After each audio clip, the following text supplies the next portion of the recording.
Mexicanos, mexicanas, ¿qué tal? ¿Cómo les va? Espero que se le estén pasando excelente. Presidentes van, presidentes vienen, los únicos que se quedan en el poder, pues es el pueblo de México, ¿no? Los presidentes pueden ir y venir, eso no pasa nada, pero hay que tener mucho cuidado a la hora de escoger a nuestros representantes, ya sea presidente municipal, gobernador, diputado, presidente de la república, lo que sea, lo que sea. Hay que tener mucho cuidado a la hora de escoger a nuestros representantes, porque en realidad nosotros no sabemos para qué lado juegan o de qué lado van a jugar el día de mañana que estén ya en el poder. ¿Por qué les digo esto? Anteriormente, en un video pasado, yo les había hablado sobre Portillo, López Portillo.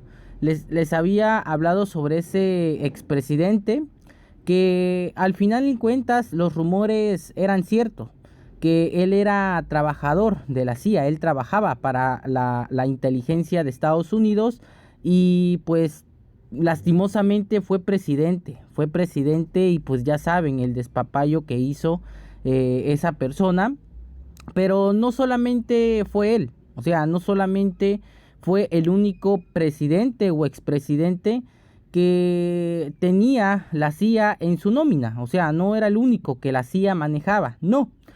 Aparte de él, eran otros tres, o sea, sé que en total han habido cuatro expresidentes que han trabajado para la CIA. Y ustedes se van a preguntar, bueno, ¿y eso qué tiene? ¿Eso qué tiene que ver que estos expresidentes hayan trabajado para la CIA? Pues bueno, les explico brevemente. Estados Unidos anteriormente tenía el objetivo de entrar en guerra con México. ¿Para qué? Pues para quitarle los recursos naturales, en pocas palabras.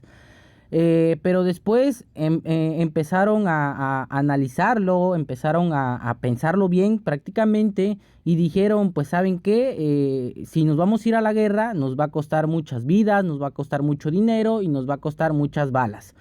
Y va a ser mucho dinero desperdiciado. Y lo que mejor sabemos hacer o lo que mejor vamos a hacer es, ¿saben qué? Vamos a lavarle el cerebro a unas cuantas personas, vamos a hacer lo que trabajen para nosotros, vamos a hacer que amen a Estados Unidos, que vean por los intereses de Estados Unidos. Y tarde o temprano ellos van a llegar a un cargo público e inclusive van a llegar a ser presidentes de la república y ellos solitos nos van a entregar los recursos naturales. Ese era su plan prácticamente. Y entre de estos cuatro expresidentes, a mí me llama mucho la atención porque, bueno, no se los cuento más, pero a mí me llama mucho la atención el que un expresidente es alguien muy, pero muy importante para la nacionalización en México. Pero vamos a empezar a leer la nota y dice lo siguiente.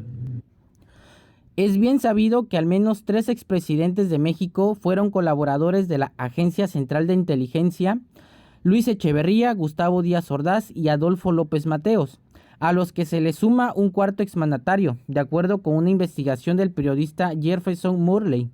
Entre 1956 y 1969, Winston Scott fue director de la estación de la CIA en México y durante ese tiempo mantuvo nexos con los altos mandos del gobierno mexicano. En la nómina de la red de informantes se encontraban los entonces presidente y secretario de Gobernación mexicanos bajo los nombres clave de Litempo II y Litempo VIII, para Gustavo Díaz Ordaz y a Luis Echeverría, respectivamente. Expone la columna de León A. Martínez, publicada en noviembre de 2017 por El Economista. Las letras LI eran el código usado por la CIA para clasificar las operaciones en México, mientras Tempo solo era término dado por Scott al programa en el que estaba un selecto grupo de altos funcionarios en México. Se explica en el libro titulado Nuestro hombre en México, Winston Scott y la historia oculta de la CIA, escrito por el propio Jefferson Morley y publicado en 2008. Para Adolfo López Mateos, Scott no asignó un alias Litempo, sino el nombre código Litensor. Estos personajes tuvieron un primer desayuno en 1958 donde surgió el programa de la red de agentes pagados dentro y en torno a la oficina presidencial mexicana, y su relación se fortaleció a tal grado que el mandatario fue testigo en la boda de Scott celebrada en 1962. Los superiores de Scott opinaban que los informantes mexicanos cobraban demasiado por servicios que dejaban mucho que desear, lo que le costó el puesto al espía norteamericano tras las revueltas estudiantiles de 1968 en México y la represión por parte del gobierno de Díaz Ordaz. Scott esperaba que sus amigos le dieran informes precisos sobre la situación, pero en lugar recibió la justificación de que tuvieron que actuar porque los comunistas extranjeros estaban influenciando a la juventud mexicana. Scott se enterarían más tarde que el peso de tal injerencia era nulo y que las manifestaciones se debieron a una sociedad que buscaba espacios de expresión ante un régimen autoritario. El cuarto presidente con nexos a la CIA. Un documento desclasificado de la CIA señala que por un número de años, incluso antes de ocupar la silla presidencial, José López Portillo tuvo control de enlace con la dependencia estadounidense, según el documento fechado en noviembre de 1976, a días de que asumiera como presidente de México. ¿Cuáles eran las funciones de López Portillo ante la CIA? Era un informante de una operación conjunta de escuchas telefónicas de Estados Unidos y México. Expone el documento, es decir, antes de ser presidente de México, el priista grabó en secreto llamadas en decenas de líneas telefónicas en la capital mexicana. Durante la Segunda Guerra Mundial y la Guerra Fría, México fue un punto nodal del espionaje internacional debido a su vecindad con Estados Unidos, es decir, era el territorio ideal para que espías nazis, soviéticos y estadounidenses asentaran sus bases de operaciones para vigilarse los unos a los otros, explica León A. Martínez. Estados Unidos creó la Agencia Central de Inteligencia en el año 1947 y desde ese entonces su oficina en México fue una de las más importantes a escala global. Además, la Embajada de la Unión de Repúblicas Socialistas Soviéticas en México era el centro de espionaje de los rusos para América Latina. De verdad, a mí me sorprendió muchísimo ver el nombre de Adolfo López Mateo. ¿Por qué?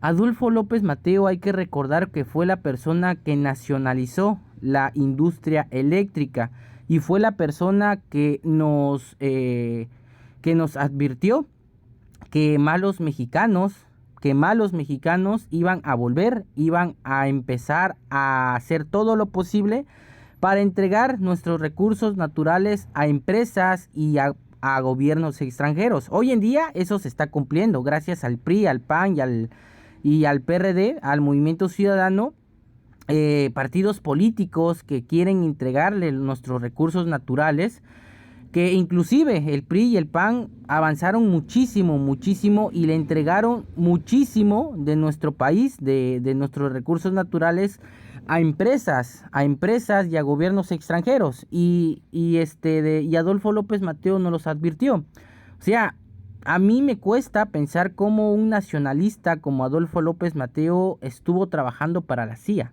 O sea, estuvo viendo por los intereses de Estados Unidos, estuvo viendo por los intereses de esa agencia de inteligencia. A mí me cuesta mucho, pero pues es la realidad. Es la realidad. ¿Ustedes qué piensan? ¿Es cierto? ¿No es cierto? Porque estos rumores, pues de por sí ya estaban, ya estaban ahí rondando por el pueblo de México, que expresidentes habían sido agentes de la CIA. Eso ya, o sea, yo desde chiquito, a mí ya me decían que algunos expresidentes estaban trabajando para la CIA y que trabajaron para la CIA, pero pues ahora con estos papeles, con estos documentos desclasificados, pues ahora, pues literalmente lo confirmamos que muy lastimosamente gobiernos, o bueno, personas, expresidentes, trabajaron para los intereses de Estados Unidos y para los intereses de la CIA. Y que no se les haga raro que nuevamente Estados Unidos quiera volver a poner un pelele en la silla presidencial. Hoy en día yo creo que no se va a poder, porque la cuarta transformación va de aquí a muchísimos años más, muchísimos. Yo espero que yo no vea en vida la derrota de la cuarta transformación. Yo espero de todo corazón que no sea así. Y yo les digo que tengo, ¿qué? 23 años. Me falta mucho por vivir, pero yo espero de todo corazón que no vea la derrota de la cuarta transformación. Y pues por mi parte, esto ha sido todo. Espero que les haya gustado el video y nos vemos hasta la próxima.